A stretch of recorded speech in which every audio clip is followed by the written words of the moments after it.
po yung reseta sa akin, hindi ko mag- Sige, upo ka po. Ito yung reseta sa'yo na hindi tumalab.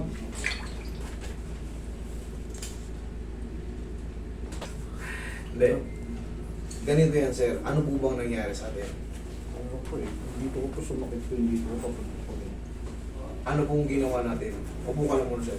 Ano pong ginawa natin? Ano lang po, nakatawag dito, upo lang po ako sa tricycle. Tapos bigla na lang pong pumilit yung dito. Nakaupo ka lang sa tricycle. Tapos, kailan pa po nangyari? Isang buwan na po. Isang buwan na. Ngayon, ano yung pakiramdam mo ngayon? Ganun pa rin po, bumalik-balik. Ano ngayon? Nag-ground, kumikirot, Ano ano? po, dalawa po. Hindi na mamamali, kumikirot. Dalawa nga.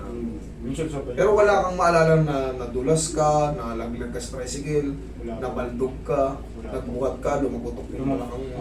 Wala naman, ubuhat lang po ako pero wala lumagotok sa akin. Basta na lang, nung nakaupo ka na, doon na sumumpong, kumirot na lang bigla. Okay. Iyan yung reseta sa'yo na hindi tumarap. Hindi po tumalo. Ngayon, tatalab na yan.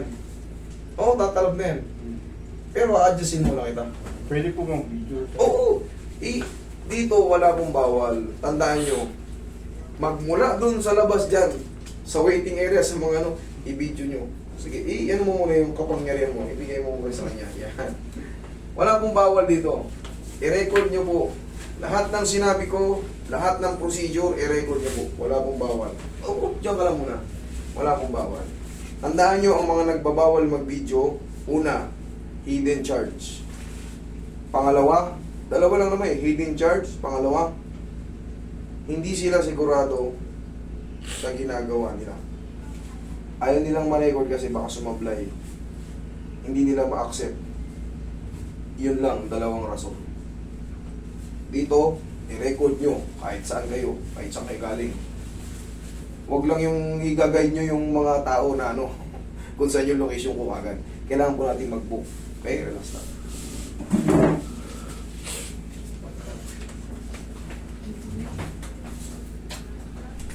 Yun lang ang bawal. O, nandito na ako sa kanto na, pag ganito kayo, magsuguran sila lahat. Kailangan natin mag-book. Pero yung buong procedure, lahat ng sinabi ko, i-record nyo. Para kung may mga kapatid kayong nurse, doktor, titong gano'n, titong nasa medical, may compare nyo yung explanation. So para malaman nyo kung nang hula-hula ako. Tagilid ka, sorry. Hindi ka matagilid. Okay? Para pag in-upload nyo yan, Hindi naman po upload. hindi, okay lang. Para pag in-upload nyo yan, o kunyari, may kamag-anak pala kayo sa US, doktor doon. Ayan, masasabi niya. Hindi naman po upload sa review.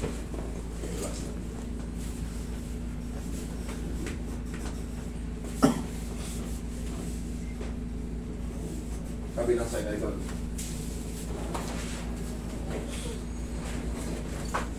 Actually, idol, yung ano mo, yung ganitong kaso mo, yung mga biglaan na lang.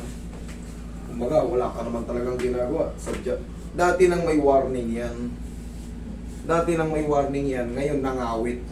Kasi umusog yung facet joint. Dati nang may warning, mga may bulging na yan before. Dati ganito yung disc mo, nagkaroon ng konting pirat. Pero konting pain lang, hindi mo iniinda. Or matagal na na-overcome mo na. Kasi, yung mga ganito, this problem po ito eh.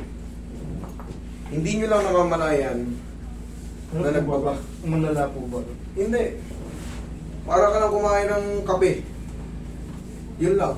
Kasi pag sabi ko kasi ng doktor sa akin, kapag hindi na po nakuha sa therapy, makakita. Alam mo, idol, ganito yan. Tama yung sinabi ng doktor. Pag hindi nakuha sa therapy, malulumpo kayo. Yun ang totoo. Saka ma-operahan daw po ako. Correct. Pero, sa assessment ko, wala ka pang dapat ikatakot. Ano pa lang to? Kumbaga sa itlog, kapipisang sisiw pa lang to. Ano pa lang to? Very... Sa akin lang po ito baka sabihin nyo, nagyayabang ako. Kumbaga, siyempre gano'n naman po talaga yung atake. Pasensya nyo na po kayo, hindi ko mabago yung ugali ko. Yung asat, yung ano ko, yung diskarte ko sa ano, kung yung pagsasalita, eh ganito po talaga ako, hindi ko mabago. Ganito na po ako lumaki, pasensya nyo na po. Wala ito, idol. Wala. Gusto ko mapanatag ka eh. Yun ang gusto ko. Mapanatag yung kaisipan mo. Siyempre, tama naman yung sinabi ng doktor na Eto, pag hindi umubra yung therapy, maaari kayong malumpo, maoperahan. Kasi namamanhid ka na eh. Pero sabi ko nga sa'yo, yung nararamdaman mo na yan, wala, kayang-kaya ko pa yan. Dapa. Marami pang mas matinding pumunta rito na naka-wheelchair pa. Na kaya, ikaw pa kaya wala pang wheelchair? Kayang-kaya yan. Basta sundin mo lang yung sasabihin ko sa'yo, ha? Mamaya, after mong pa-treatment, sundin mo lang yan. Kailangan kasi, pag nagpapa-treatment kayo sa lower back, katulad yan si Sir, namamanhid-manhid na yung ano, huwag muna kayong sumabak sa mga buhat-buhat na mabibigat. Yan, ang una. Tapos, pagising, mamaya, papakita ko kay Sir, nakadapa eh. Tandaan nyo yung ganito, pagising nyo sa umaga, pinakamahalaga yan. Yan lang. Tapos, pumili kayo ng pau sa mga muscle spasm nyo. Kahit rumble-rumblein nyo lang, kahit kung di kayo marunong, okay na yun. Huwag nyo nang pakapilit na igagayt-gayt pa yung ugat na sabihin na ipit. Hindi totoo yun. Hindi totoo yun. Hindi kayo marunong, rumblein nyo lang, okay na yun. Pagka hindi nyo kaya, dalhin nyo sa akin. Or dalhin nyo sa marunong. Para safe kayo.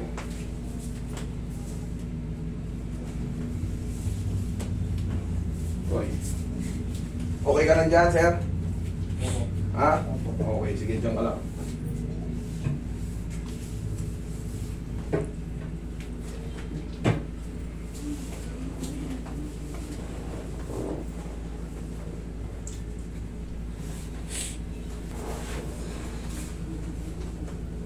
Ito pa yung may doon sa taas, may balakang doon. Sir, nagmumotor kayo? Kayong Peter ba ako sa tricycle driver? Okay, sige, ganito. Tricycle driver pala ang trabaho ni Sir. So, ang gagawin natin, under therapy kayo, Sir. Sir, kahit pa paano, ipahinga nyo muna yung sarili nyo ng 3 to 4 days. Okay? Medyo severe na yan. Masyado kong mabigat. Yeah, very good. Kaya lang sabihin nyo si Roy kasi kita nyo lapad, magyalos kasi sa video. Inhale. Exhale. Papaliwanagan kita habang nakahiga ka. Ganito. Siyempre, hindi naman pwedeng hindi magtrabaho si Sir. Ngayon, under therapy si Sir. Pagbigyan mo na ako kahit mga 3 to 4 days. Kung sakali magbumotor ka, kung di natin mapipigil, kasi siyempre yun ang kinabubuhay nyo eh. Kahit pa paano, pag alam mo lubak-lubak, kumalma ka. Kasi yung pagsasaldak-saldak, katulad yan, tignan mo, sa assessment ko sa'yo, nakaupo ka lang sa motor, wala kang ginagawa, hindi ka nagbuhat, bigla na lang sumakit. Ibig sabihin nun, naipon na yung katag-katag mo sa tricycle. Kaya nga, habang nagpapatreatment kayo, siyempre, kahit pa paano, nagtiwala, pumunta kayo dito, magtiwala kayo sa mag-aayos sa inyo. Kasi yung bagong adjust, sinantak-santak mo, para ka lang dito sa motor, para ka lang dito matalon-talon dun eh. Nang ano, siyempre yung mga makukompress siya, magre-react. Okay? Yung sa'yo, kita mo naman, wala kang binuhat, wala kang ano, normal lang, nakaupo ka lang, bigla na lang nag-react ng ganun. Bigla na kasing naipon yung compression, kakakatag sa tricycle. Pero nga, sabihin natin, ang buhay natin eh, siyempre hindi naman lahat may kaya eh. Hindi lahat may extra money para makasurvive sa ano. Siyempre kung yun lang talagang kinabubuhay nyo, kahit pa paano, pag alam mong lubak, okay, slow down. Yun lang. Kasi, naiintindihan ko kayo eh. Eh kung talagang, siyempre yung iba may kaya, mag-i-stay lang sa bayan, mas mabilis kumalik. Pero ikaw, kung talagang yun lang, i-slow down. Tapos, kada gising sa umaga, pagtatayo, tagilid muna. Tagilid. O, tukod yung siko, baba ito. Tukod mo. Tukod mo yung siko mo. Baba mo yung paa mo. Sige, baba mo yung paa mo. Yan, ang tamang pagtayo. Dito ka kumuha ng puwersa. Okay? Tapos, tayo. Tayo. Sige, shoot mo yung sinilas mo. Shoot mo yung sinilas mo. Pag-gising sa umaga, ganito. Parang tutuhurin mo yung mukha mo. Ganito kayo doon. Ikaw nga. Correct? Once. Very good. Thank you. Tapos, upo ka. Kung nakabili na kayo ng pao, ganito ang gamit ng pao. Alugin nyo muna. Pag hindi kayo marunong mag-massage, i-rumble nyo lang. Rumble nyo lang. Tapos yan, maobserbahan nyo na yan yung changes. maobserba. Yan yung nararamdaman ni sir. Ngayon, may pain pa yan, pero mas gugustuhin mo yung ngayong pakiramdam mo. Maniwala ka sa akin.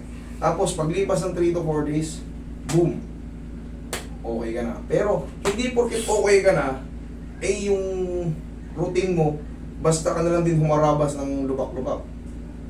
Nandyan na yan, sir. Maniwala ka sa akin, habang buhay na yan. Yung disc na napirat, dati ganun siya, napirat.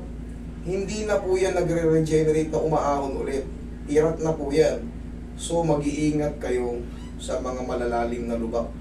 Mararamdaman mo naman yan eh.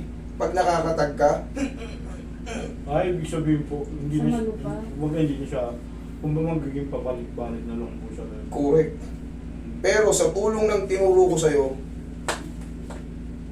hindi ka magsisibir. May pain man siya ng konti, siyempre pagod sa maghapon. Kahit naman wala kang ganyan, pag pagod na pagod tayo sa maghapon, pinabalakang tayo eh. Yun ang tulong naman ng pau. Pero po yung, Yan nga yung sabi ko sa'yo, 3 to 4 days, bago pa yan eh. Wala na yan, mawawala yan. Okay? Ngayon ba, ano ba pakiramdam mo ngayon? Lakad ka? Tignan. Lakad ka? O, anong pakiramdam mo ngayon? medyo mabigat pa rin po yung... Medyo mabigat pa. O sige, lakad ka ulit. Sige, lakad ka. Anong na-oobserbahan mo? Gumanda ba siya? Lalong sumakit? Or may natira na lang na medyo mabigat? Or ano? Anong pakiramdam mo? Hindi natira po medyo mabigat.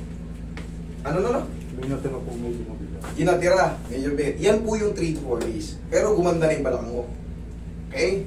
Ngayon, 3 to 4 days, yun nga siya sabi ko, sir, hanggat maaari kung makakapahinga. Pero kung hindi, umingat na lang sa ano. Okay? Yung dumul po sa gamot po na isa sa... Yun nga, sa tulong nila, inumin mo ngayon kahit mga 3 beses na lang. Okay? 3 beses na lang. After nun, yung 3 to 4 days, sabayan mo lang yung 3 to 4 days. After nun, pagbalik mo rito, kunyari, sabihin natin ano ko na yung cargo ko na yung kahit wala kang bayaran sa akin, iti-therapy kita hanggang sa gumaling. Maniwala ka lang sa akin. Okay? Kung talaga meron pa, ililibre kita, iti-treat kita hanggang sa gumaling ka, kahit habang buhay kitang i-treat. Free. Okay? Sige, thank you.